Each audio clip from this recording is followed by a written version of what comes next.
As a real estate millionaire, I'm going to share with you the 8 biggest lies about becoming a millionaire real estate agent. What's up, everybody? Henry Eisenstein here, and if you don't know who I am, I've been a part of $400 million worth of real estate transactions, and I'm only 28 years old. Again, in this video, I'm sharing with you the 8 biggest lies that I've learned over my entire career in becoming a real estate millionaire. So number 1, success is sexy. Honestly, complete BS. Success is boring. Success is truly just doing simple, daily tasks consistently and doing very well at those, right? These are high-paying, daily, mundane tasks done consistently over time is what success is. In the real estate business, if you just take a quick survey, like a 30,000-foot view, and you're just looking down at all the tasks you could possibly be doing, if you essentially just focus on the top, highest, and most important, I would even say the highest dollar per hour activities, right? If you just focus on those daily activities every single day, you are going to see the best results, period. If you make your calls every day for new prospecting, you're doing your follow-up, and you're networking. I even joke, with the coaching program, we talk about a third. A third of your day, new prospecting. A third of your day, follow-up and building relationships. And then a third of your day is servicing. And if you just do that all day long, and through the servicing, by the way, I'm not talking about the $20 an hour tasks of like filling out paperwork. I'm saying like building the relationships with your current clients so that they can refer you more. If you focus on those 3 things, and the only other thing that I could possibly argue is managing your money, success in real estate in general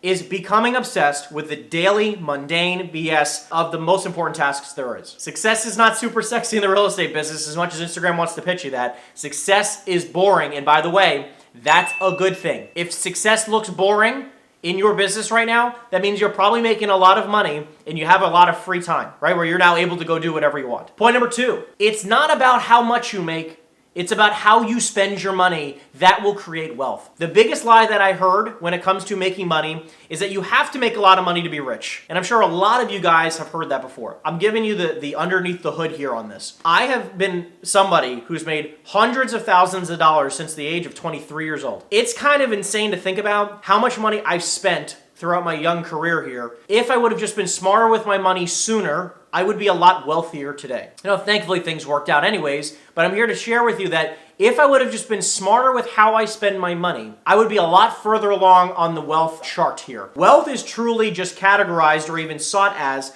how many months of income do you have, right, saved up. If we're just talking about how wealthy you are, how many months can you go without earning a single dollar more in income and still sustain the life that you have today? If you typically spend $5,000 a month between all your bills and just living expenses, you spend $5,000 a month. That's $60,000 a year. So if you have $60,000 saved up and your bills are only $5,000 a month, that means you have 12 months worth of expenses saved. Yeah, you have a decent runway. You have your stress level is probably going to be pretty low because you have 12 months worth of income saved up. Now, let's just say you have the same $60,000 saved and your bills are now $20,000 a month because you're making $25,000 a month. Okay, that means you're saving $5,000. So what I'm here to share with you is that if your bills are $20,000 a month and you have that same $60,000 saved because you're balling out and you're spending more money on cars and trips and houses and all this other stuff that you're doing, same amount of money saved. But now you only have 3 months worth of a runway, worth of months saved of your income. So if you didn't make money for 1 or 2 months, you'd be in a danger zone.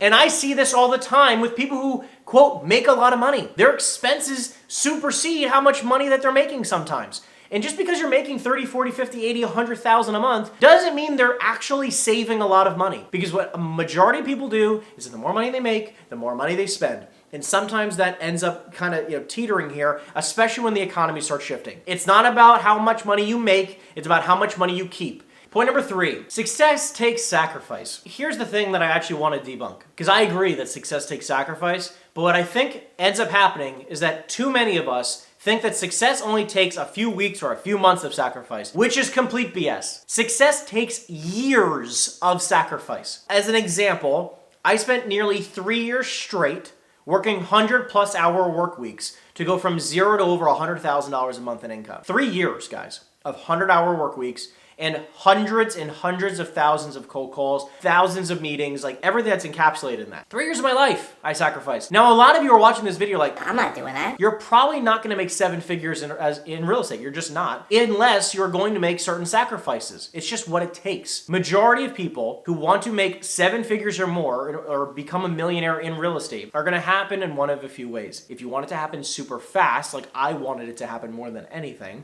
It's going to take a few years of sacrifice jam-packed together. If you want to, you can take the long road, which is making somewhere between 200 and 500,000 a year, not several million a year like the route I wanted to take. If you want to just make 200 to 500,000 a year and live below your means, you can also become a real estate millionaire and invest in real estate over time and do your thing. Like, you really only have two categories to go. Okay, just one is a little bit faster than the other. And the one where you're making 200 to 500,000 a year instead of a few million, I want you to understand, it still takes sacrifice. Because that person who's making 200 to 500,000 a year has probably been in the business somewhere between 6 and 10 years to sustain that level of income. Because anybody can do it 1 year. I know realtors who, 2020 and 2021, they made a few hundred grand. They're not making that right now. Some of them are making half. I know agents who are just like, and it's the funniest thing now when I'm talking to realtors, especially super locally that I know, they give themselves the excuse. This is the funniest thing. I heard a real estate agent recently just go, honestly, I'm making a lot less money than I am last year, but honestly, I'm happy about it. I need a break. Are you kidding me right now? You need a break? And it's not like this person was a millionaire. I mean, like, you need a break from what? Like, they're like, well, I can finally take some time off and enjoy myself and spend some of that money. I know how much real estate you spend, and I'm telling you, you can't take too much time off, buddy. It doesn't make any sense. Stop giving yourself credit that it's the market. There are still people who are going to make more money this year than they did last year.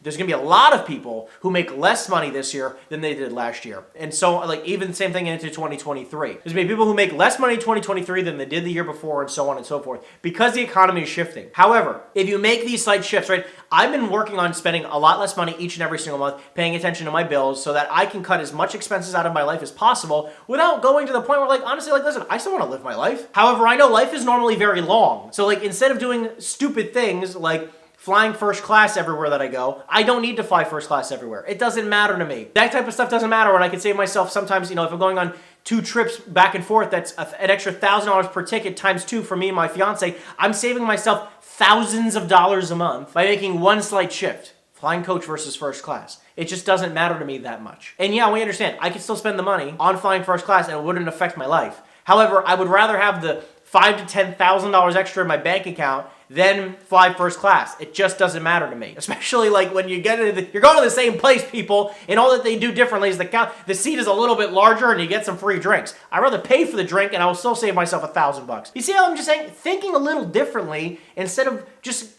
trying to live a high life. Like, guys, this is the stuff I'm trying to pay attention to. So success takes sacrifice, long-term sacrifice, not short-term. And again, if you're interested in possibly joining the coaching program because you are committed, you're one of the committed ones, make sure you go to the description down below and schedule a call with my team. Love to talk with you. Point number next, it all works. People come to me like, well, I want to do social media and I want to do this type of marketing campaign and this and this and this and this. It all works, people, except for this one thing. When it comes to the myths around becoming a real estate millionaire, there's sales and then there's marketing. And I believe both are super important. It's not like one's better than the other. If you are not making several $100,000 a year, you need to be focusing on the sales because sales is short term. Because there still needs to be somebody who picks up the phone and converts the marketing into dollars. And by the way, I'm not telling you to go hire a bunch of salespeople. That's also stupid. What I am saying is that I got so good at the sales aspect first. I mastered communication. You need to do the same. Marketing is secondary. Once you get good at the sales piece, then you can go all in on the marketing piece. Point number next is that you need to be something that you're not. Success is not about being something that you aren't today,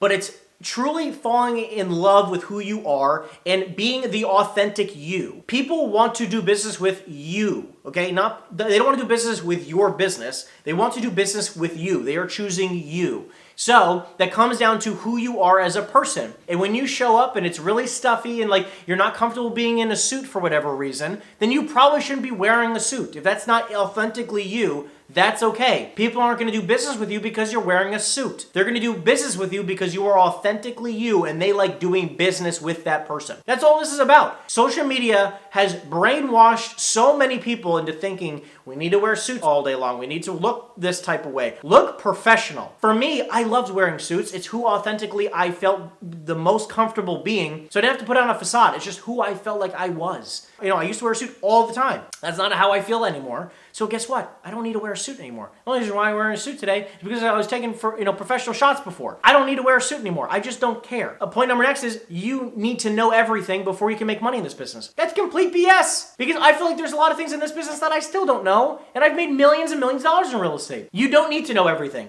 There's so many people who come to me and they're like, hey, I've been in the business, a couple months, year, whatever. I'm like, yeah, I'm still focused on, understanding contracts and how this works and this works. I don't care about contracts. Even to where I am today, and I've written thousands of contracts. This is me going back to the very beginning of my career. I don't even remember spending that much time understanding contracts. I actually just learned the contracts as I got business. Because I was like, okay, now that I have a lead, because I prospected all day long, right? I got a lead now. And then I set up an appointment, and I got good at the sales process, so at that appointment, they had to sign a listing contract. So before I went on my listing appointment, I went to the person in my office and said, how do I fill this out? And they showed me how to fill it out, and then I just filled it out with them there. And they'd even ask me questions, and they're like, well, what does this mean? That's a great question, let me get back to you. I didn't know, and that's okay, because people respect it. But again, you gotta memorize that line. That's a fantastic question, let me get back to you. Point number next, you need to focus on one type of real estate to be successful. So this goes out to the people right now who are like great rental agents or great residential realtors or great commercial realtors. What I'm here to share with you right now is that the economy is constantly changing. It's like the stock market. If you're investing in the stock market,